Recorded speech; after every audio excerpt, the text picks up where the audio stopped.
할머니, 나 할머니 집에만 있으면 안 돼요. 5살 손녀 지수가 제 품에 안겨 떨고 있었습니다. 손에는 낡은 토끼 인형을 꼭 쥐고 있었어요. 귀가 찢어지고 눈 단추가 떨어진 누렇게 탄 인형. 왜? 엄마 보고 싶지 않아. 엄마는 좋은데. 집이 무서워요. 제 가슴이 철렁 내려앉았습니다. 딸이 재혼한 후부터 우리 지수가 변했어요. 말수가 줄었고 밤마다 악몽을 꾸고 유치원에서 혼자만 그림을 그렸습니다. 저는 처음엔 새 가족 적응 때문이라고 생각했어요. 하지만 그게 아니었어요. 우리 지수에게는 정말로 무서운 일이 일어나고 있었고 제가 그 진실을 알기까지는 석 달이 걸렸습니다. 이것은 65살 할머니가 손녀를 지키기 위해 시작한 싸움의 기록입니다. 안녕하세요. 저는 인천 송도에 사는 정혜자입니다. 올해 65이에요. 30년 동안 초등학교 교사로 일하다 5년 전 은퇴했습니다. 외동딸 미나와 손녀 지수가 제 삶의 전부입니다. 그날은 10월의 어느 금요일 오후였어요. 유치원 앞에서 지수를 기다리고 있었어요. 1년 전 미나가 재혼했을 때만 해도 저는 안심했습니다. 상대는 IT 회사에 다니는 사람으로 조용하고 점잖아 보였거든요. 엄마, 이번엔 좋은 사람 만났어요. 딸의 말을 믿었습니다. 하지만 여름이 지나고 가을로 접어들 무렵부터 지수가 달라지기 시작했습니다. 말이 줄었고 눈빛에 생기가 없었어요. 오후 3시 반 유치원 문이 열렸어요. 지수가 천천히 걸어 나왔습니다. 손에는 그 낡은 토끼 인형을 들고 지수야, 할머니 왔어. 지수가 미소를 지었지만 그 미소가 왠지 슬퍼 보였습니다. 담임 최지은 선생님이 저를 불렀습니다. 할머니, 요즘 지수 많이 달라진 거 아시죠? 친구들이랑 잘 안 어울리고 점심도 잘 안 먹어요. 제 가슴이 답답해졌습니다. 어제 가족 그림을 그렸는데요. 선생님이 종이를 꺼냈어요. 구석에 아주 작게 여자아이 하나만 그려져 있었습니다. 혼자였어요. 혹시 집에 무슨 일 있나요? 부모님이랑 상담이 필요할 것 같아요. 알겠습니다. 차에 타서도 한참을 말이 없었어요. 신호등 앞에서 멈췄을 때 백미러로 지수를 봤습니다. 토끼 인형을 꼭 안고 창밖을 멍하니 바라보고 있었어요. 지수야, 오늘 할머니 집에서 자고 갈래? 지수의 눈이 반짝였습니다. 진짜요? 응. 엄마한테 전화해 볼게. 할머니. 나 할머니 집에만 있으면 안 돼요. 제 손이 멈췄습니다. 왜? 엄마 보고 싶지 않아. 엄마는 좋은데. 집이 무서워요. 제 심장이 쿵 하고 내려앉았습니다. 뭐가 무서운데? 몰라요. 새아빠가 무서워. 새아빠는 안 무서워요. 그럼 뭐가 무서운 건데? 지수는 대답하지 않았습니다. 그저 토끼 인형만 꼭 안고 있었어요. 집에 도착해서 지수와 함께 간식을 먹었습니다. 그날 저녁 미나에게 전화를 걸었어요. 미나야, 지수 오늘 우리 집에서 재울게. 엄마, 갑자기요? 지수가 너무 할머니한테만 의지하면 안 돼요. 알아. 그래도 오늘만. 전화를 끊고 지수를 재웠습니다. 하지만 1시간쯤 지났을 때 지수가 갑자기 소리를 지르며 깼습니다. 싫어요. 싫어요. 지수야. 할머니야. 지수가 눈을 떴습니다. 눈에 눈물이 가득했어요. 할머니. 무서웠어요. 뭐가 무서웠어? 몰라요. 기억 안 나요. 한참 후에야 지수가 다시 잠들었습니다. 하지만 저는 잠들지 못했어요. 천장을 바라보며 생각했습니다. 악몽. 집이 무서워요라는 말. 우리 지수에게 뭔가 일어나고 있어요. 다음 날 토요일 아침, 미나가 지수를 데리러 왔습니다. 엄마, 어젯밤에 괜찮았어요. 응. 근데 미나야, 지수가 악몽 꿨어. 집에서도 그래. 미나의 표정이 굳었습니다. 가끔요. 애들이 그럴 수 있잖아요. 선생님이 지수 상담이 필요하대. 알아요, 엄마. 제가 신경 쓰고 있어요. 정말 괜찮은 거야? 엄마. 저희 잘하고 있어요. 남편도 지수한테 잘해주고 서준이도 동생처럼 챙겨주고 있어요. 서준이가? 네. 밤에 악몽 꾸면 달래주기도 하고. 저는 뭔가 걸렸습니다. 20살 청년이 5살 아이를 챙긴다. 엄마가 며칠 너희 집에 놀러 가도 될까? 미나가 잠시 망설였어요. 다음 주는 좀. 다다음 주쯤 오세요. 미나와 지수가 돌아간 후 저는 거실 소파에 앉아 생각했어요. 그리고 서준이가 지수를 챙긴다는 말. 뭔가 이상한 느낌이 들었지만 정확히 뭔지는 알 수 없었습니다. 송도 센트럴파크의 가을 하늘이 유난히 맑았습니다. 다다음 주가 되면 꼭 딸 집에 가봐야겠다고 다짐했어요. 직접 확인해야 합니다. 우리 지수가 정말 괜찮은지. 그 결심이 제 인생을 완전히 바꿔놓을 줄은. 그때는 몰랐습니다. 2주가 지났습니다. 그 사이 저는 일주일에 2번 지수를 유치원에서 데려왔어요. 지수는 여전히 말이 없었고 토끼 인형을 손에서 놓지 않았습니다. 유치원 선생님은 지수가 여전히 친구들과 어울리지 않는다고 했어요.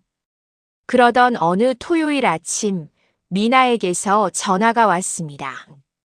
엄마, 오늘 시간 되세요? 오랜만에 저희 집에 오시면 어때요? 저는 속으로 안도했습니다. 드디어 딸 집에 갈 수 있게 됐어요. 오전 11시 부평의 미나 아파트 앞에 섰습니다. 초인종을 눌렀어요. 인터폰으로 젊은 남자 목소리가 들렸습니다. 저 지수 할머니인데요. 아, 잠깐만요. 문이 열렸습니다. 키가 큰 청년이 서 있었어요. 후드티를 입고 무표정한 얼굴이었습니다. 안녕하세요. 서준입니다. 20살이라고 했죠. 생각보다 컸습니다. 말이 없고 표정도 없었어요. 거실로 들어서니 미나가 부엌에서 나왔습니다. 엄마 오셨어요? 지수야, 할머니 오셨어. 잠시 후 지수가 방에서 나왔습니다. 저를 보자 얼굴이 환해졌어요. 할머니.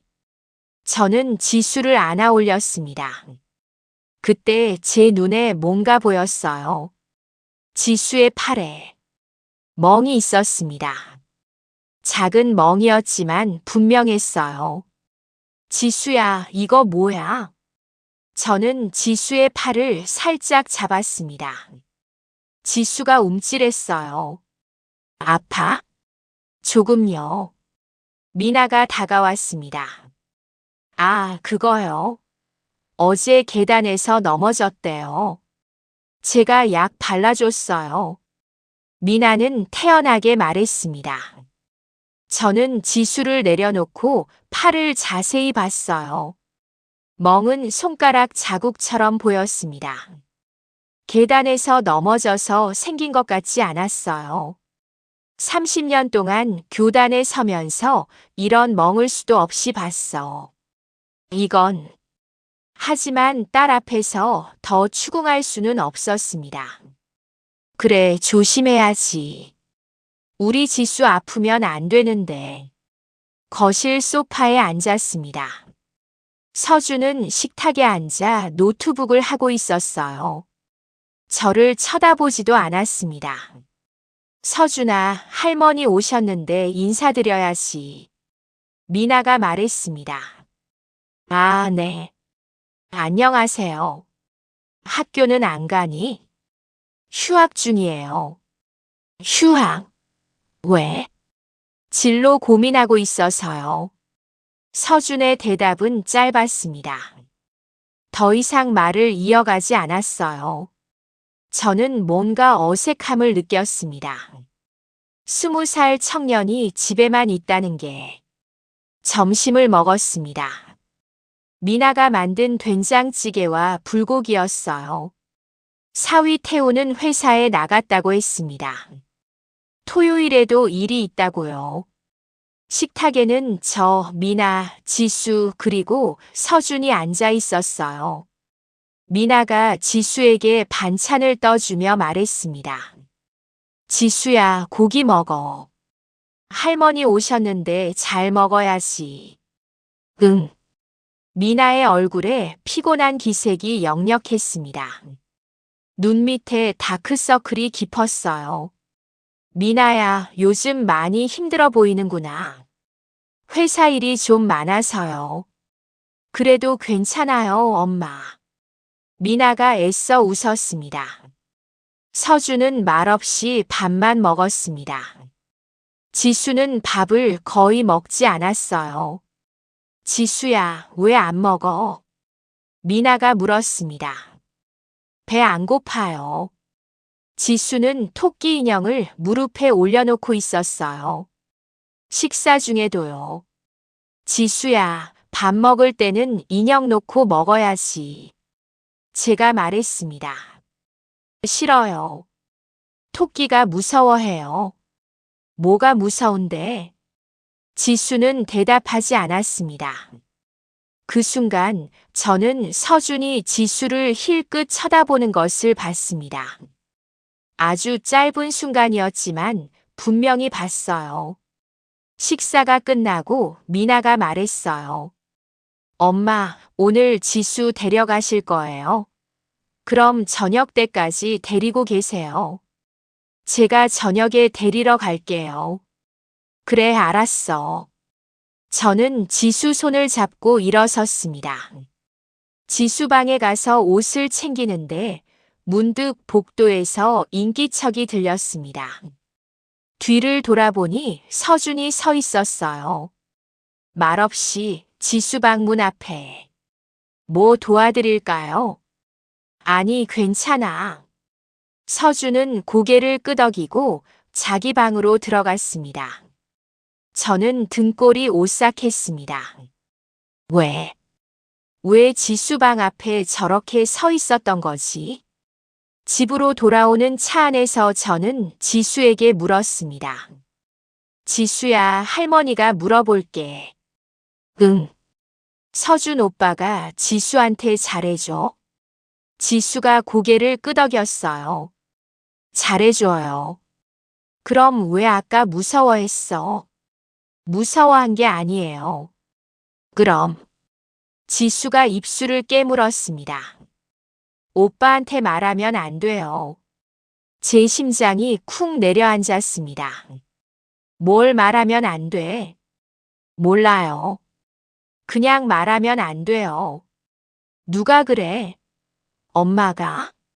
아니요. 그럼 오빠가? 지수는 대답하지 않았습니다. 그저 토끼 인형만 꼭 안고 있었어요. 저는 더 이상 묻지 않았습니다.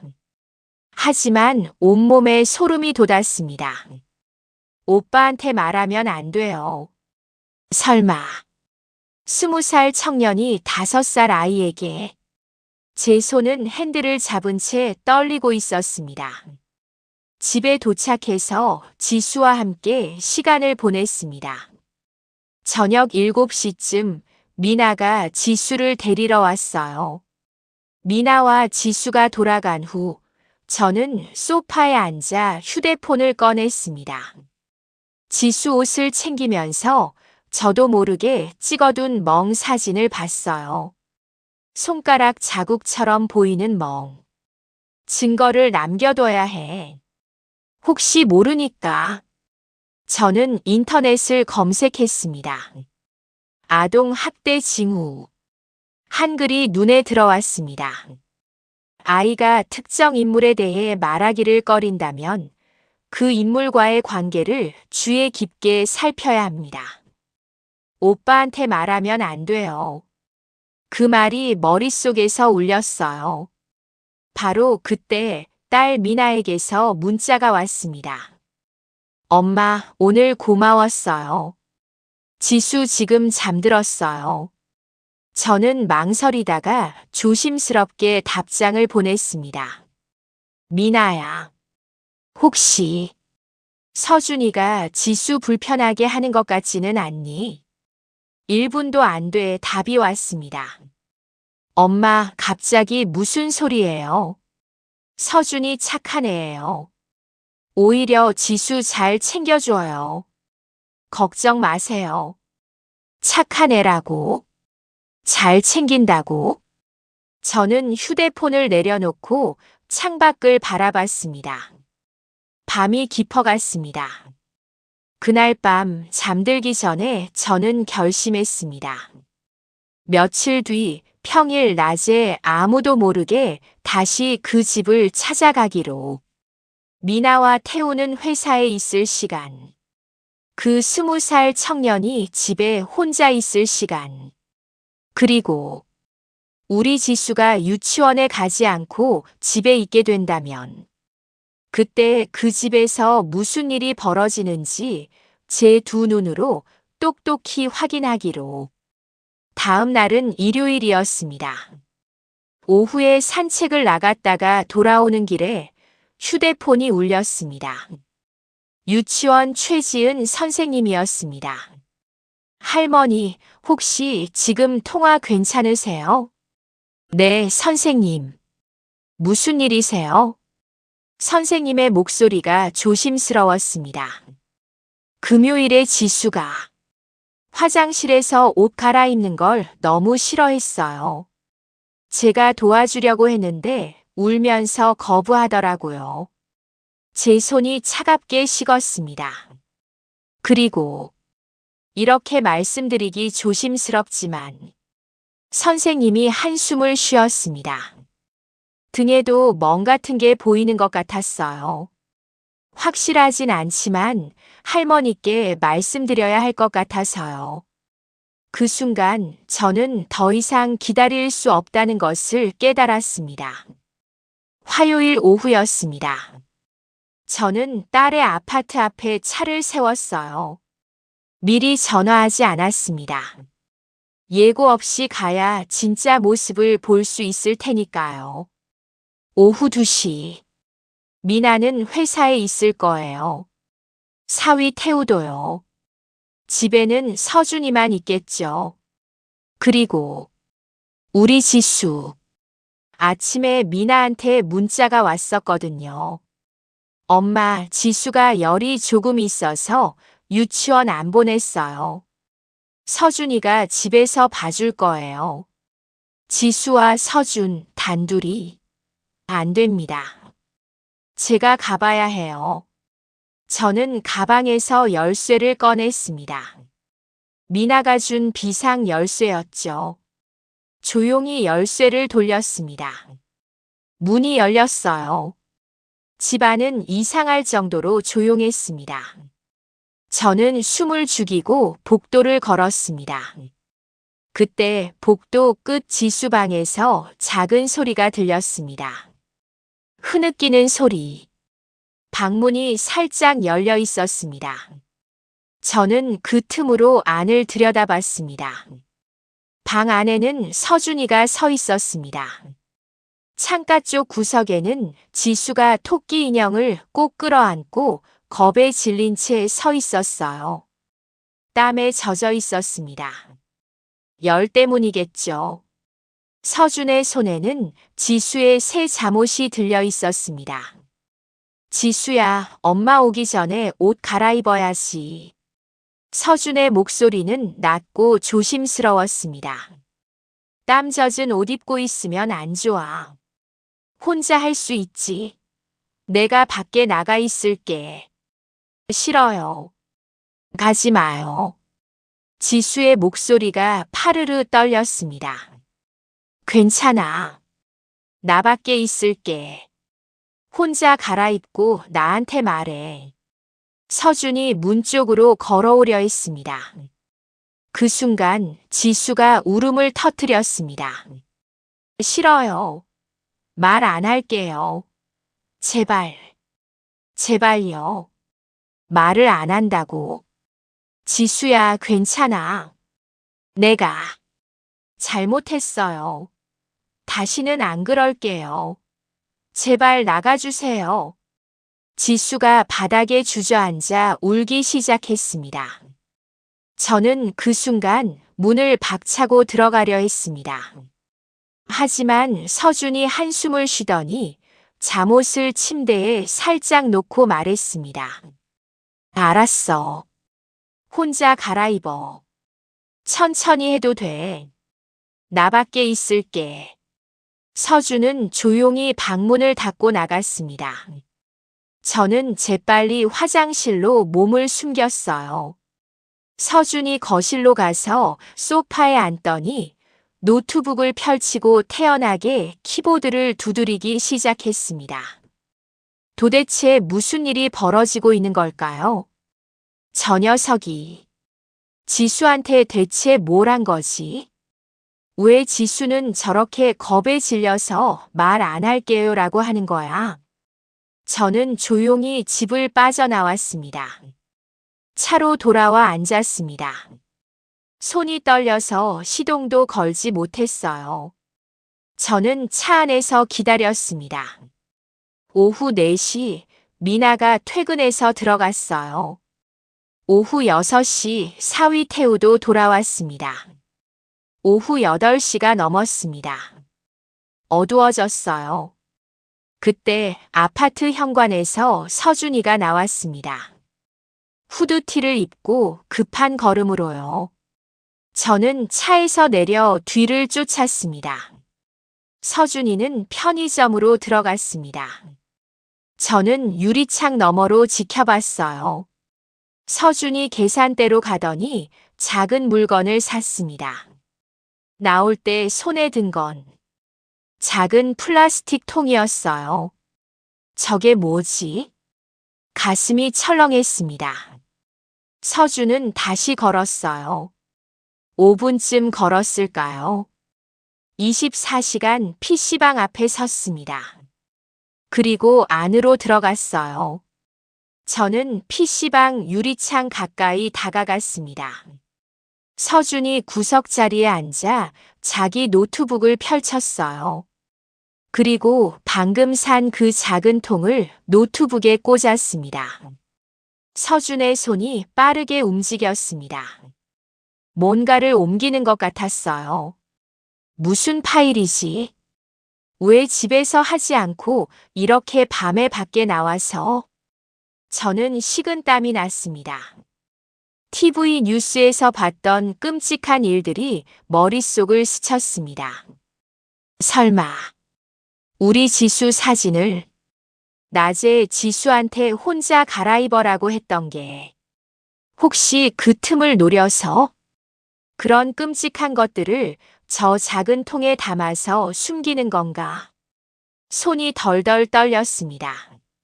서준은 30분 넘게 그 작업을 했어요.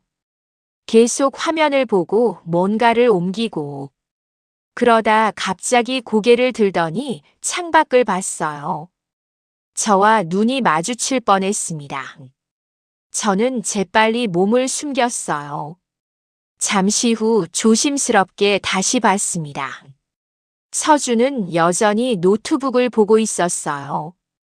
10분 후 서준이 PC방에서 나왔습니다. 그 작은 통을 주머니에 넣고 노트북 가방을 메고 집으로 돌아가는 것 같았습니다. 저는 차로 돌아와 운전석에 앉았습니다. 손이 계속 떨렸어요. 저 아이가 뭘 하고 있는 거지?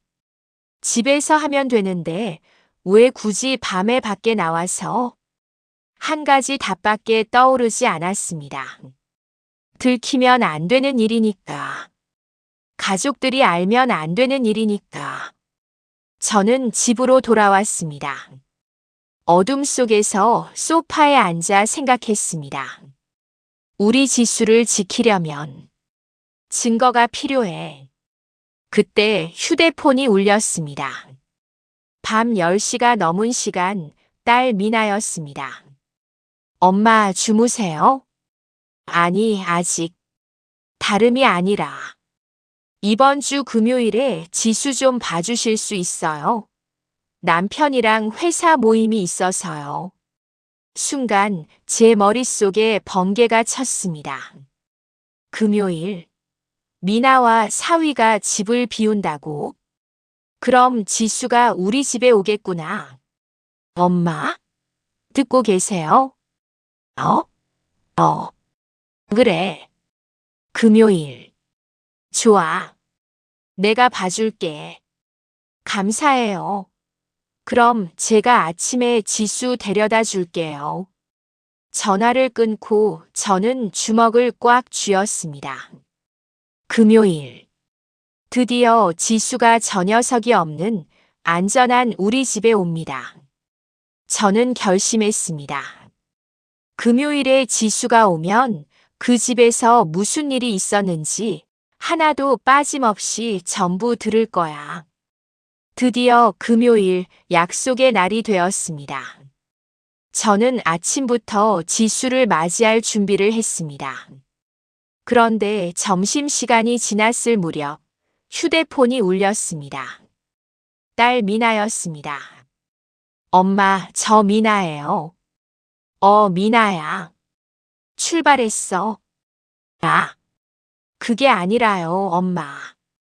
정말 죄송한데 오늘 지수 못 데려다 드릴 것 같아요. 제 심장이 쿵 하고 내려앉았습니다. 왜? 무슨 일 있어? 서준이가 오늘 약속이 취소돼서 집에 있대요. 그래서 그냥 서준이한테 지수 봐달라고 하려고요. 저는 휴대폰을 쥔 손이 떨리는 것을 느꼈습니다. 뭐라고? 서준이가 지수를 본다고? 네. 걱정 마세요, 엄마. 그럼 다음에 전화 드릴게요. 미나야. 잠깐만. 딸까. 전화가 끊겼습니다. 서준이가 지수를 단둘이. 미나와 사위는 회사 모임에 가버릴 겁니다. 그럼 저녁 내내 우리 지수가 저 녀석과 단둘이 남게 됩니다. 저는 결심했습니다.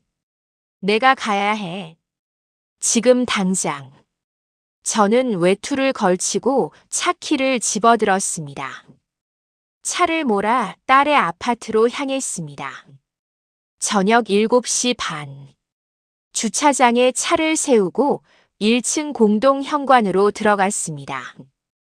엘리베이터 버튼을 누르려던 바로 그 순간이었습니다. 띵 마이너스. 엘리베이터 문이 열렸습니다. 안에서 후드티 모자를 푹 눌러 쓴 서준이 걸어 나왔습니다. 저는 재빨리 기둥 뒤로 몸을 숨겼습니다. 서준은 저를 보지 못하고 주머니에 손을 꽂은 채 현관을 빠져나갔습니다. 저는 그 자리에 얼어붙었습니다.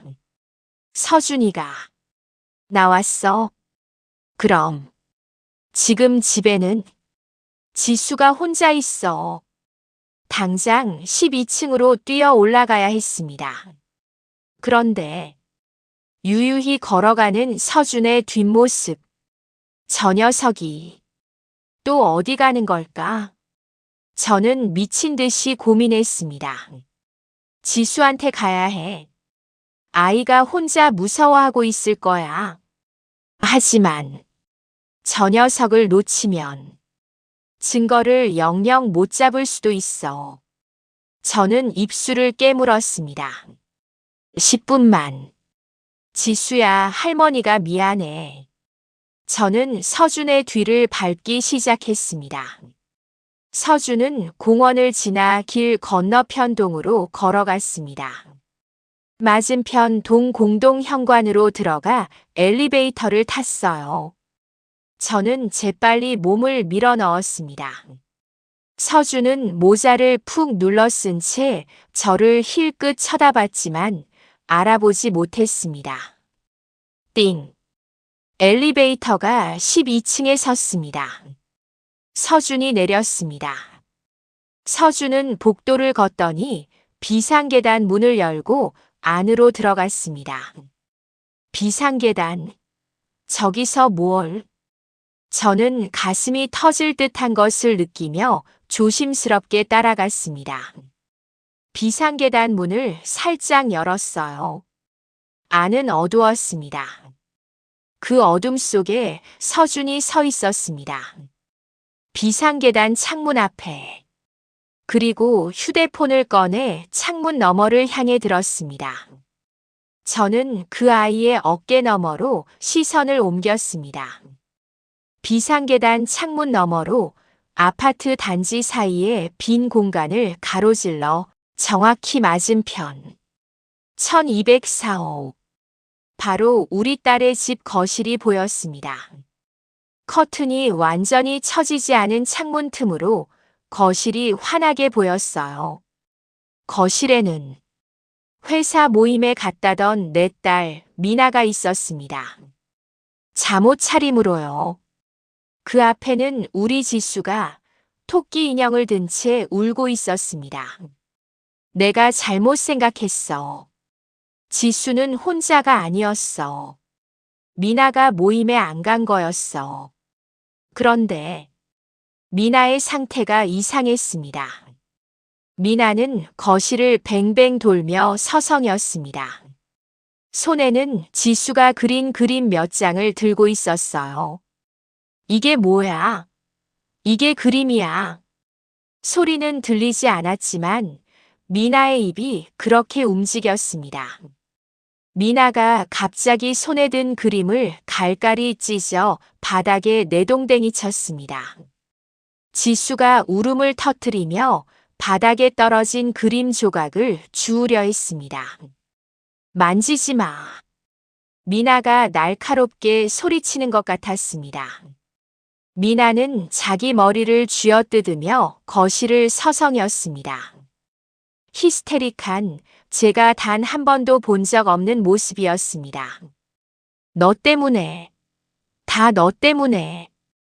지수가 울면서 엄마 다리에 매달렸습니다. 그 순간 미나는 다리에 매달린 지수를, 저는 눈을 감았습니다. 볼 수 없었습니다. 눈을 뜨자 지수가 바닥에 쓰러져 있었습니다. 토끼 인형이 저 멀리 날아가 있었어요. 지수가 엎드려 울음을 터뜨렸습니다. 미나는 멈추지 않았습니다. 바닥에 엎드려 우는 지수를 손가락질하며 계속해서 무언가를 소리치고 있었습니다. 저는 제 눈을 의심했습니다. 내가 지금 뭘 본 거지? 저게 내 딸 미나라고. 그 순간 옆에 있던 서준이 재빨리 휴대폰 화면을 눌렀습니다. 촬영하려는 것이었습니다. 그 모든 광경을, 제 딸이 제 손녀를 대하는 저 끔찍한 순간을 제가 범인이라고 의심했던 저 아이가 찍고 있었습니다. 저는 얼어붙은 채 서 있었습니다. 머릿속이 하얘졌어요. 그때 제가 너무 놀란 나머지 발을 헛디뎠습니다. 흡! 작은 소리였지만 어두운 계단 안에서는 크게 울렸어요. 서준이 화들짝 놀라며 고개를 돌렸습니다. 어둠 속에서 휴대폰 불빛에 희미하게 반사된 저와 서준의 눈이 마주쳤습니다. 둘 다 얼어붙었습니다. 몇 초의 정적. 서준의 눈이 크게 흔들렸습니다. 저는 그 눈에서 당황스러움을 읽었습니다. 그리고 아주 잠깐이었지만 저는 분명히 봤습니다. 그 당황스러움 뒤에 스쳐 지나가는 안도감을요. 저는 무너졌습니다. 목소리가 나오지 않았어요. 다리에 힘이 풀렸습니다. 계단에 주저앉았습니다. 할머니. 서준이 저를 붙잡았어요. 괜찮으세요? 할머니. 저는 고개를 저었습니다. 괜찮을 리가 없었어요. 방금 제가 뭘 본 거죠? 내 딸이 지수를. 안 돼. 저는 고개를 흔들었습니다. 저건 미나가 아니야. 할머니, 진정하세요. 진정? 어떻게 진정해? 제 목소리가 떨렸습니다. 내 딸이 저렇게. 눈물이 흘렀습니다. 멈출 수 없었어요. 서준이 제 옆에 앉았습니다. 한참 동안 아무 말도 하지 못했어요. 할머니, 이제 아시겠죠? 저는 고개를 끄덕였습니다. 내가 아니었구나. 당연히 그러실 만했어요. 미안해. 정말 미안해. 괜찮아요. 서준이 조용히 말했습니다. 이제라도 아셔서 다행이에요. 너 얼마나 알고 있었니? 3달이요. 3달. 저는 휴대폰을 꺼내 떨리는 손으로 불을 켰습니다. 서준도 휴대폰을 꺼냈어요. 처음 본 건 7월 말이었어요. 밤에 소리가 들렸어요. 서준이 파일을 재생했습니다. 미나의 목소리가 들렸습니다. 내가 없었으면 엄마 인생이 이렇게 안 됐어. 저는 숨이 막혔습니다. 거기서부터 시작했어요. 밤마다 점점 심해졌어요. 왜 말하지 않았니? 서준이 쓴웃음을 지었어요. 아버지는 안 믿으실 거예요. 10년 전에도 그랬어요. 10년 전, 제 친엄마가 저한테 했어요. 새엄마가 지수한테 하는 것처럼. 서준의 목소리가 떨렸어요. 아버지한테 말했어요. 그랬더니 내가 엄마 화나게 했구나라고 하셨어요. 제 가슴이 무너졌습니다. 그래서 이번에도 말해봤자 소용없다고 생각했어요. 그래서 증거를 모았어요. 영상이 몇 개나? 41개요. 녹음은 18개. 사진은 67장. 저는 할 말을 잃었습니다. 고마워. 제가 말했습니다. 혼자 이걸 짊어져줘서. 증거 모아줘서. 그런데 다음 순간 저는 깨달았습니다. 그런데 그 3달 동안 우리 지수는 제 목소리가 떨렸어요. 계속 당하고 있었구나. 죄송해요. 서준이 고개를 숙였습니다. 아니야. 내 잘못이 아니야. 저는 서준의 어깨를 잡았습니다. 너도 힘들었을 거야. 혼자서. 서준의 눈에 눈물이 맺혔어요. 전 10년 전에 저한테 일어난 일 기억해요. 매일 밤 울면서 잤어요. 지수가 저처럼 되는 거. 서준의 목소리가 깨졌습니다. 그래서 증거라도 남기고 싶었어요. 누군가는 믿어줘야 한다고. 저는 서준을 안았습니다. 이 아이가 얼마나 외로웠을까요? 이 아이도 피해자였습니다. 서준이 제 품에서 조용히 울었어요. 잠시 후 서준이 몸을 떼었습니다. 할머니, 이제 어떻게 하실 거예요? 저는 창문을 봤습니다. 맞은편 1204호. 불이 꺼져 있었어요. 모르겠어. 저 안에 있는 사람이 내 딸이거든. 할머니, 하지만. 알아. 그래도 시간이 필요해. 저는 일어섰습니다. 며칠만 더 지켜보자. 확실한 순간이 오면 그때 움직이는 거야. 알겠어요. 서준이 고개를 끄덕였어요.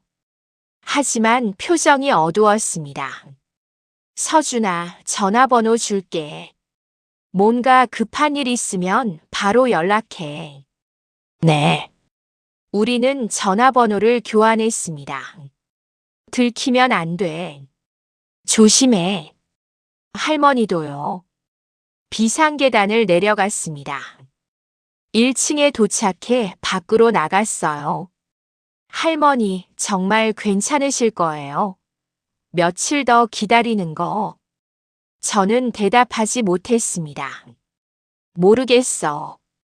서준이 자기 동으로 걸어갔습니다. 저는 차에 올라 시동을 걸었습니다.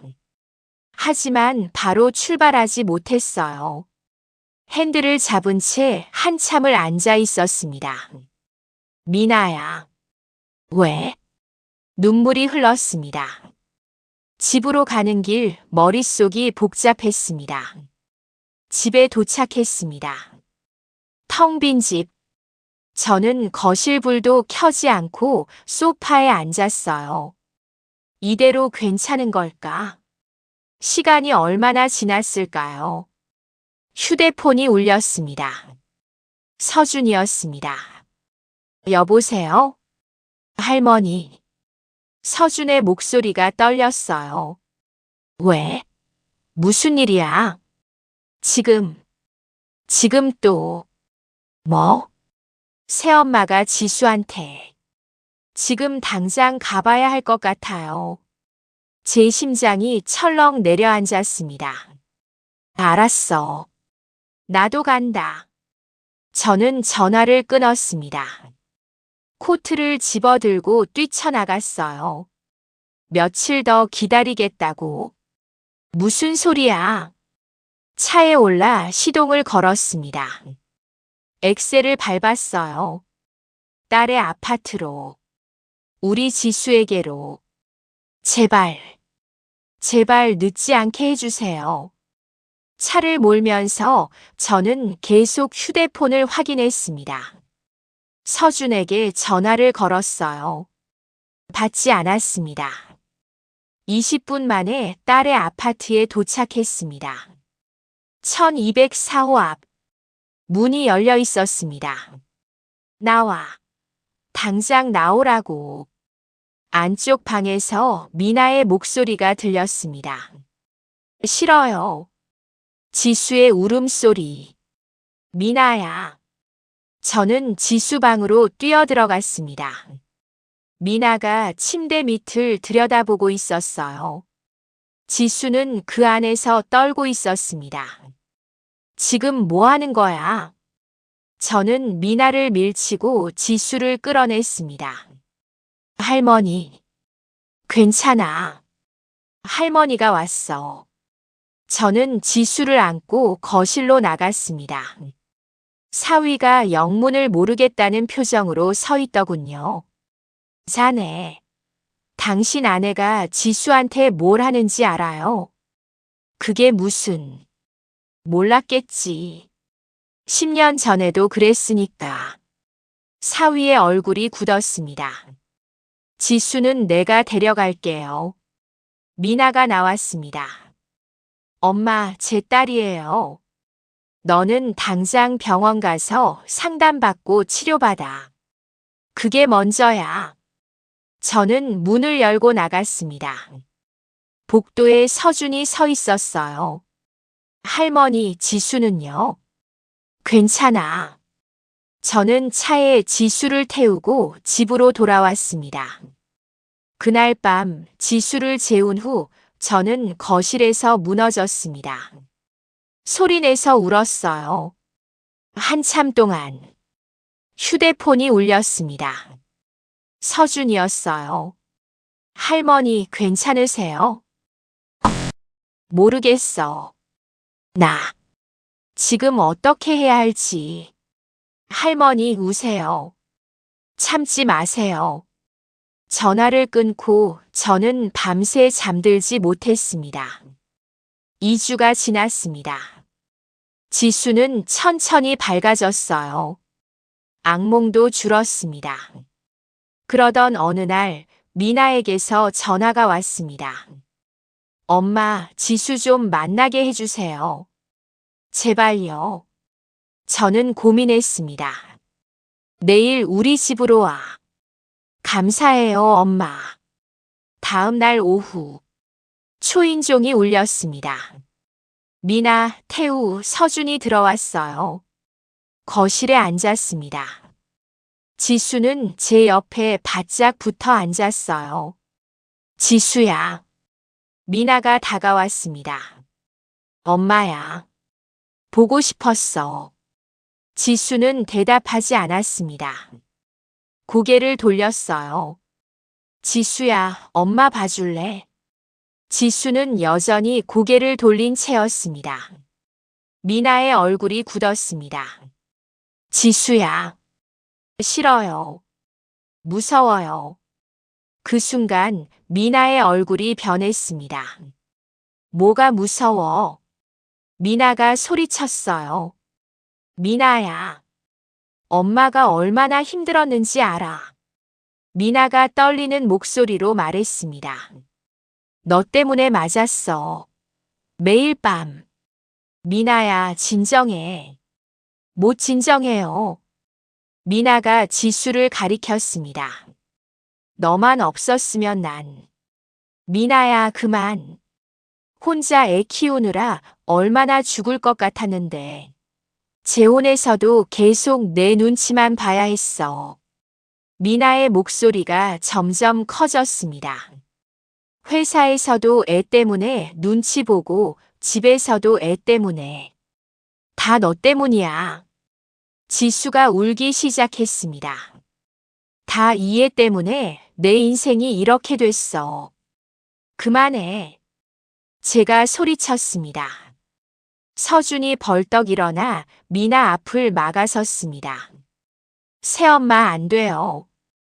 휴대폰을 들고 있었어요. 뭐 하는 거야? 찍고 있어요. 미나가 얼어붙었습니다. 저는 지수를 꼭 안았습니다. 나가. 당장. 엄마. 넌 안 변했어. 이 상태로는 절대 안 돼. 저는 일어섰습니다. 지수는 내가 키운다. 이제 법적으로 갈 거야. 엄마. 나가. 미나가 다시 지수 손을 잡아채려 하자 이번에는 사위가 미나를 데리고 나갔습니다. 하지만 저는 돌아보지 않았어요. 문이 닫히자 저는 지수를 안고 주저앉았습니다. 할머니. 괜찮아, 지수야. 이제 괜찮아. 서준이 저를 내려다봤습니다. 할머니, 이제 어떻게 하실 거예요? 저는 창밖을 봤습니다. 싸울 거야. 끝까지. 서준아, 증거 파일 전부 나한테 보낼 수 있니? 지금요? 응. 지금. 띠링. 띠링. 띠링. 제 휴대폰에 파일들이 도착하기 시작했습니다. 영상 41개, 녹음 18개, 사진 67장. 저는 첫 번째 영상을 열었습니다. 화면 속에서 미나가 지수에게 소리치고 있었습니다. 저는 눈을 감았습니다. 할머니, 괜찮으세요? 괜찮아. 저는 눈을 떴습니다. 내일 아침에 경찰서에 갈 거야. 정말요? 응. 더 이상 기다릴 수 없어. 서준이 고개를 끄덕였습니다. 저도 같이 갈게요. 고마워. 서준이 돌아간 후 저는 혼자 앉아 있었습니다. 휴대폰 화면에는 파일 목록이 떠 있었어요. 미나야. 미안해. 하지만 이건 내가 선택한 거야. 그날 밤 저는 새벽까지 모든 파일을 확인했습니다. 하나하나. 눈물을 흘리며 동이 트기 시작했습니다. 저는 일어나 옷을 갈아입었습니다. 지수는 아직 자고 있었어요. 할머니가 지켜줄게. 반드시.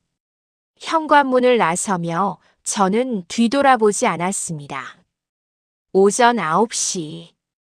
저는 부평경찰서 민원실 앞에 서 있었습니다. 서준이 제 옆에 있었어요. 아동학대 신고하러 왔습니다. 담당 경찰관이 저를 상담실로 안내했습니다. 증거가 있으신가요? 저는 휴대폰을 꺼냈습니다. 여기 있습니다. 경찰관이 첫 번째 영상을 재생했습니다. 화면 속에서 미나가 지수를 밀치는 장면이 나왔습니다. 경찰관의 표정이 굳었습니다. 명백한 학대네요. 조서를 작성했습니다. 1시간이 걸렸어요. 아동보호 전문기관에 연락하겠습니다. 가해자 조사도 진행할게요. 경찰서를 나왔습니다. 할머니, 이제 어떻게 되는 거예요? 경찰이 미나를 조사할 거야. 그리고 친권 정지 신청을 해야 해. 정말 그렇게까지요? 응. 지수를 지키려면. 그날 오후 미나에게서 전화가 왔습니다. 엄마, 경찰이 왔어요. 이게 무슨 짓이에요? 엄마가 날 신고한 거예요. 그래. 엄마. 미나야. 넌 지수한테 한 일을 후회해. 그건 후회 안 하잖아. 아직도 지수 탓을 하고 있잖아. 전 정말 힘들었어요. 알아. 근데 그게 지수를 때리는 이유는 안 돼. 엄마. 지수는 내가 키울 거야. 법적으로. 안 돼요. 그럼 싸우자. 법정에서. 저는 전화를 끊었습니다. 일주일 후 아동보호 전문기관 상담사가 왔습니다. 지수와 면담을 했어요. 지수야, 엄마가 지수한테 어떻게 했어? 지수는 한참 동안 말하지 못했습니다. 때렸어요. 왜 때렸을까? 제가 나쁜 애라서요. 상담사가 저를 봤습니다. 할머니, 잠깐 나가주시겠어요? 30분 후 상담사가 나왔어요. 심각합니다. 아이가 자기 탓이라고 생각하고 있어요. 친권 정지 신청하셨죠? 제가 의견서 써드릴게요. 감사합니다. 2주 후 법원에서 심리가 열렸습니다. 미나가 법정에 왔어요. 판사가 물었습니다. 피고인은 혐의를 인정합니까? 네. 미나의 목소리가 작았습니다. 하지만 저도 힘들었습니다. 그것이 학대를 정당화할 수 있습니까? 아닙니다. 판사가 서준을 불렀습니다. 증언해 주시기 바랍니다. 서준이 일어났습니다. 저는 석 달 동안 새엄마가 지수한테 하는 걸 봤습니다. 처음에는 소리만 질렀어요. 그런데 점점 손찌검을 하기 시작했습니다. 왜 진작 말하지 않았습니까? 10년 전에 제 친엄마가 저한테 똑같이 했을 때 아무도 안 믿어줬거든요. 법정이 조용해졌습니다. 사위는 그저 고개만 푹 숙일 뿐이었습니다. 심리가 끝났습니다. 2주 후 판결이 나왔습니다. 친모의 친권 2년 정지를 명합니다. 그 기간 동안 친조모가 친권을 행사하도록 하며 친모는 상담을 의무적으로 받아야 합니다. 법정을 나오는 길 저는 멈춰 서서 하늘을 올려다봤습니다. 끝났습니다. 정말 끝났습니다. 시간이 흘렀습니다. 지수는 천천히, 아주 천천히 예전의 모습을 되찾아갔습니다. 처음 한 달은 여전히 악몽을 꿨어요. 밤마다 깨서 울었습니다. 2달째가 되자 유치원에서 친구와 그림을 그리기 시작했다고 선생님이 전화했어요. 3달째 지수가 저녁 식사 때 처음으로 웃으며 유치원 이야기를 했습니다. 하지만 여전히 토끼 인형은 손에서 놓지 않았습니다. 그러던 어느 날 아침이었습니다. 지수 방에서 옷을 갈아입히는데 지수가 침대 위에 토끼 인형을 물끄러미 바라봤어요. 할머니. 응? 토끼. 이제 괜찮대요. 뭐가 괜찮대? 무섭지 않대요. 할머니가 지켜주니까. 지수가 토끼 인형을 들어 올렸습니다. 찢어진 귀, 떨어진 눈 단추, 누렇게 때 탄 몸. 토끼도 이제 쉬고 싶대요. 지수가 토끼를 침대 위에 살짝 놓았습니다. 여기서 할머니랑 같이 있으면 안 무서울 거래요. 그리고는 제 손을 잡았어요. 할머니, 유치원 가요. 저는 아무 말도 할 수 없었습니다. 지수와 함께 현관으로 걸어 나오며 뒤를 돌아봤어요. 침대 위에 조용히 누워있는 토끼 인형이 보였습니다. 이제 정말 괜찮아지는구나. 유치원에 지수를 데려다 주고 저는 차 안에서 한참을 울었습니다. 기쁜 눈물이었습니다. 유치원 선생님에게서 전화가 왔습니다. 할머니, 지수가 오늘 친구들이랑 그림 그리기 했어요. 친구 손도 잡고요. 정말요? 네. 지수가 웃었어요, 할머니. 어느 주말 오후에는 서준이가 찾아왔습니다. 지수야, 오빠가 왔어. 서준 오빠. 지수가 뛰어갔어요. 예전처럼 무서워하지 않았습니다. 와, 지수 많이 밝아졌네. 응. 할머니랑 있으면 안 무서워. 서준이 저를 보며 웃었습니다. 할머니 저 복학해요. 정말 잘 됐다. 네. 이제 제대로 공부해 보려고요. 할머니 덕분이에요. 아니야.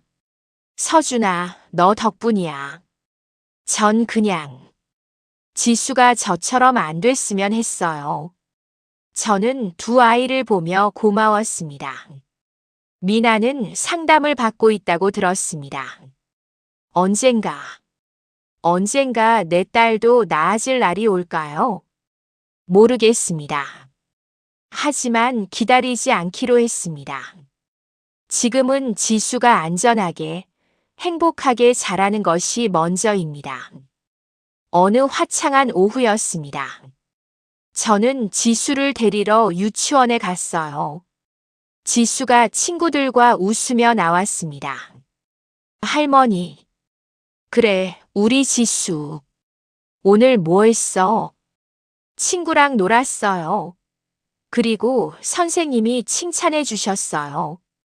지수가 제 손을 꼭 잡았습니다. 따뜻한 손이었어요.